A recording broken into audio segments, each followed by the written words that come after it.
सर्व शेतकरी बांधवांसाठी आज आनंदाची बातमी आहे। तर आज 12 तासाच्या शेतकऱ्यांच्या बँक खात्यामध्ये खरीप व रब्बी आज पीक विमा या जिल्ह्यांमध्ये जमा होणार आहे। त्यामध्ये बरेच जिल्हे वगळण्यात आलेले आहे। तर या जिल्ह्यांमध्ये पीक विमा इथं बँक खात्यामध्ये जमा होणार आहे। तर कोणते शेतकरी आहेत, त्यानंतर कोणत्या जिल्ह्यात वाटप होईल, तर आजच्या व्हिडिओमध्ये संपूर्ण माहिती पाहणार आहे।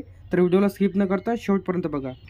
तर यामधून बरेच जिल्हे वगळण्यात आलेले आहेत। तर आज 12 तासाच्या शेतकऱ्यांच्या बँक खात्यामध्ये जे की अवकाळी पावसामुळे शेतकऱ्याचे नुकसान झाले होते, तर अशा सर्व शेतकरी बांधवांच्या बँक खात्यात आज पीक विमा इथं जमा होईल। तर त्यामध्ये काही जिल्हे सोयाबीन, कापूस, तूर व असे जे काही त्यानंतर ज्वारी असे जे काही पिकाचे जास्ती प्रमाणामध्ये नुकसान झालेलं आहे, तर अशा शेतकऱ्यांना 36,000 रुपये हेक्टरप्रमाणे इथं भरपाई मिळणार आहे। तर त्यामध्ये नाशिक, जळगाव, नगर, सोलापूर, सातारा, सांगली, बीड, बुलढाणा, धाराशिव, अकोला, कोल्हापूर, जालना, परभणी, नागपूर, लातूर, अमरावती तर असे एकूण जे काही जिल्ह्यांचा समावेश आहे। तर या जिल्ह्यांमध्ये 1700 कोटी रुपये इथं मंजूर झालेले आहे।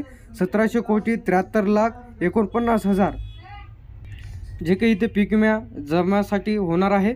त्यानंतर आधार लिंक असलेल्या बँक खात्यामध्ये तुमचा जो काही अग्रिमिक पीक विमा आहे ते 12 तासाच्या आत इथं जमा होणार आहे। जर तुमच्या बँक पासबुकला आधार लिंक नसेल तर तुम्हाला जे पीक विमा मिळणार नाही। तर लवकरात लवकर तुम्ही चेक करून घ्या तर तुमच्या बँक पासबुकला कोणता आधार लिंक आहे। त्याचप्रमाणे नमोचा दुसरा हप्ता आणि पीएम किसानचा 16वा हप्ता सर्व शेतकरी बांधवांच्या बँक खात्यात सुद्धा आधार लिंक असलेल्याच बँक खात्यामध्ये जमा होणार आहे। तर लवकरात लवकर चेक करून घ्या की तुमच्या बँक पासबुकला आधार लिंक आहे की नाही।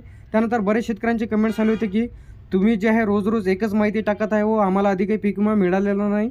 तर तुम्ही घरबसल्या तुम्ही लाईव्ह प्रकारे चेक करू शकता की तुम्हाला किती पीक विमा मिळालेला आहे। तर त्याची लिंकसुद्धा आपल्या व्हिडिओच्या डिस्क्रिप्शनमध्ये मिळून जाईल। अधिक माहितीसाठी व अशाच अपडेट्ससाठी चॅनलला सबस्क्राईब करून ठेवा।